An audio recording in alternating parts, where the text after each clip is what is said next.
একটি বেসরকারি চ্যানেলে সাক্ষাৎকার দিয়ে স্থানীয় সরকার উপদেষ্টা আসিফ মাহমুদ অত্যন্ত আপত্তিকর কিছু কথা বলেছেন। আসিফ বলেছে, বিএনপির এক নেতার ইন্ধনে ইশরাকের আন্দোলন হয়েছে। এই বক্তব্যের মধ্য দিয়ে হাজার হাজার ঢাকার ভোটারদের চরম অপমান করা হয়েছে। ঝড় বৃষ্টি তীব্র রোদ উপেক্ষা করে দিনের পর দিন শারীরিক ও মানসিক পরিশ্রম করে আন্দোলন করা ঢাকার এই জনগোষ্ঠীকে এই একটি বাক্য উচ্চারণের মধ্য দিয়ে নাগরিক থেকে পশুর মর্যাদায় নিয়ে যাওয়া হয়েছে। এটার জন্য তাকে অবশ্যই নাগরিকদের কাছে ক্ষমা চাইতে হবে। দ্বিতীয়, আসিফ আরেকটা কথা বলেছে, ইশরাককে মিসগাইড করা হয়েছে। এই বক্তব্যের মধ্য দিয়ে তিনি ঔদ্ধত্যপূর্ণ আচরণ করেছেন। তিনি অন্যদের চেয়ে নিজেকে শ্রেষ্ঠ এবং আমাকে ব্যক্তিগতভাবে চরমভাবে হেয় করেছেন। আমাদের ঢাকা নগরবাসীর স্বতঃস্ফূর্ত এই আন্দোলনকে এইভাবে অপমান করার বিরুদ্ধে তীব্র নিন্দা ও প্রতিবাদ জানাচ্ছি। ঢাকার অধিবাসীদের প্রতি চরম অবমাননাকর এই বক্তব্যের জন্য তাকে ক্ষমা চাওয়ার দাবি জানাচ্ছি। আসিফ আরও বলেন, আমাকে তার নির্বাচনী এলাকা কুমিল্লার একটি উপজেলার জনৈক বিএনপি নেতা, আমি নাম উল্লেখ করছি না, প্ররোচনা দিয়েছেন।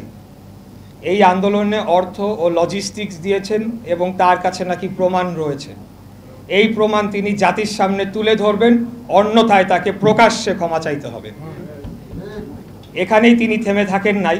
তিনি বলেছেন, বিএনপির একটি অংশের সরকারের সাথে বোঝাপড়ার দূরত্ব তৈরি হওয়ার কারণে আমাকে ব্যবহার করা হয়েছে।